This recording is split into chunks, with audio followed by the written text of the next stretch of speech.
Selamat siang, ini VD348 ya.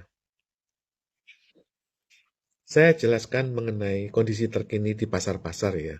Secara umum, pasar-pasar di Indonesia itu seluruh Indonesia sepi. Saya jelaskan kenapa sepi. Jadi, 10 tahun pemerintahan Jokowi itu mengakses utang kepada World Bank 8.000 triliun dan utang kepada Cina 8.000 triliun. Total ini adalah sekitar 1 triliun dolar. Kenapa udah utang 1 triliun dolar, pasar sekarang sepi? Jadi modus pemerintah itu adalah pembangunan berbasis APBN. Yang menggerakkan pembangunan di Indonesia, ekonomi di Indonesia itu hanyalah anggaran belanja pemerintah dan anggaran BUMN. Jadi 8.000 triliun utang negara ini untuk anggaran pemerintah menggerakkan ekonomi. Utang BUMN ini 8.000 triliun kepada Cina ini adalah untuk menggerakkan ekonomi BUMN. Dua mesin ini, anggaran belanja pemerintah dan BUMN, inilah yang menggerakkan ekonomi. Secara real, ekonomi di masyarakat itu ya sepi, seperti tadi. Betapa coba Anda bayangkan, ya, seluruh sendi-sendi ekonomi itu dilakukan oleh BUMN. Ya, 70% kegiatan pemerintahan itu berbasis hotel. Anda mau bikin kajian di hotel, Anda mau bikin pertemuan di hotel, Anda mau bikin rencana di hotel, Anda mau bikin pembahasan di hotel, Anda mau bikin pengawasan di hotel. Oleh karena itu, dari 100 BUMN itu bisa beranak jadi 2.000 perusahaan karena apa? Tiap BUMN punya hotel. Jadi ada hotel untuk Pertamina, hotel untuk Garuda, ada hotel untuk Pemda Bogor. Di hotel di Bogor itu tutup semua karena apa? Karena Gubernur Jawa Barat melarang segala kegiatan di hotel. Karena kegiatan di hotel itu nggak menghasilkan ekonomi. Ya. Yang laku itu cuma catering aja. Kembali lagi kepada BUMN. Beras, jagung, kedelai, itu semua dikuasai oleh Bulog. Sapi, ayam, ya, itu juga dikuasai oleh BUMN. Sampai kepada gula, garam,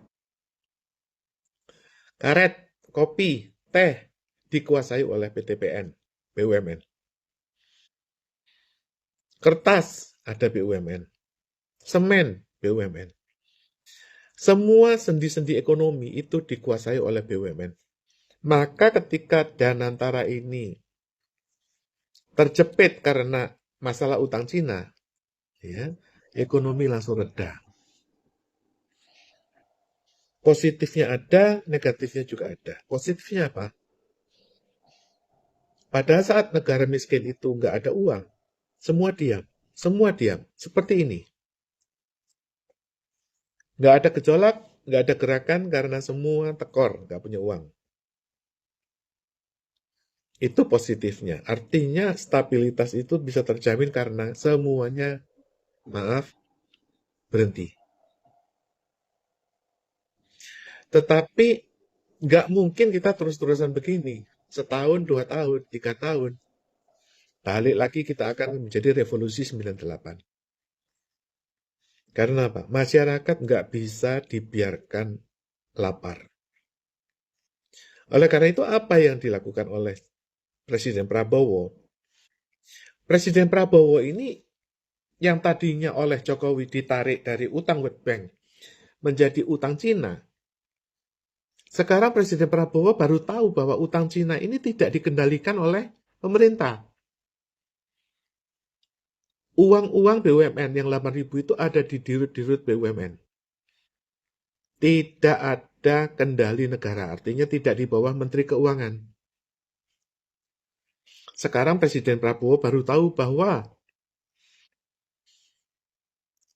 APBN itu diacak-acak oleh Jokowi karena 8.000 uang beredar, 8.000 triliun, tidak di bawah kendali Menteri Keuangan.